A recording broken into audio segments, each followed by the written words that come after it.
The Singa.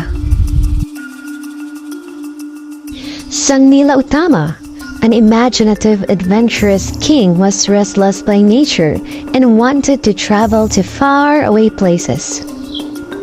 He loved hunting wild animals, so when he heard that there were stags in the jungles of Tanjung Bentam which were not easy to hunt, he was excited and took with him a great fleet of ships to Tanjung Bentam.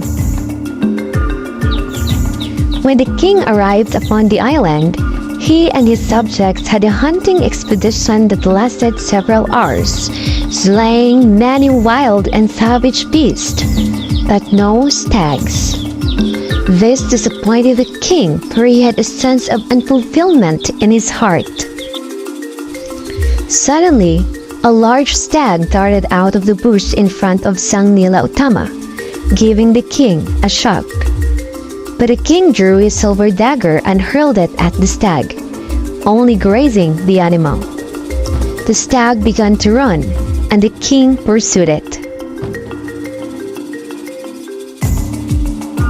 The stag ran through the jungle and darted up a knoll. The king followed the stag up the hill, but upon reaching the summit, the stag was nowhere to be seen. There was a large rock, so the king climbed it and looked the land and sea spread out around him.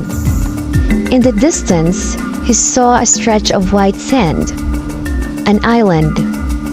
Sang Nila Utama was fascinated by the sight of the island. He turned to one of his subjects who had followed him. What is the name of that island?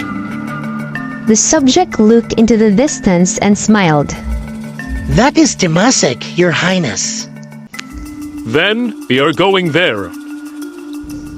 The king ordered his fleet to set sail, and they began on their journey towards the island. Suddenly, the once clear blue skies were covered with black clouds. Heavy rain poured from them, and strong bursts of wind threatened to tear the ships apart. The ship carrying Sang Nila Utama was in the very eye of the storm. The crew lowered the sails, started to bail the water from the ship, and get most of the cargo for jettisoning. However, an idea came to the king's head. He remembered a story his grandfather told him of how one of his ancestors became the Sea King, and that his crown was the only thing which belonged to his ancestor. He removed his crown immediately and threw it into the sea. All at once, the storm broke.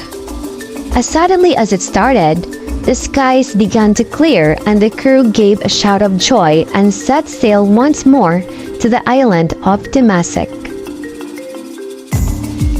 When the king stepped upon the island, a creature stepped out of nowhere, and the king and his men were awestruck by the magnificent creature.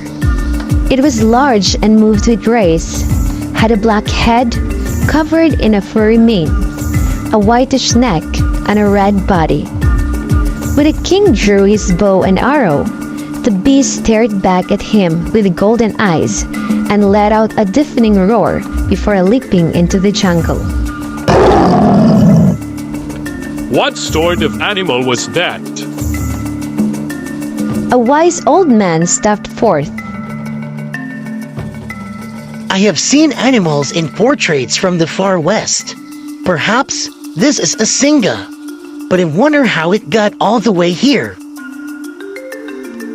This must be a great place if it breeds such a beautiful animal. Let us live here, on the island of Singapore. The word Singa is actually the Indonesian and Malay word for lion. Therefore, Singapore is sometimes referred to as the Lion City.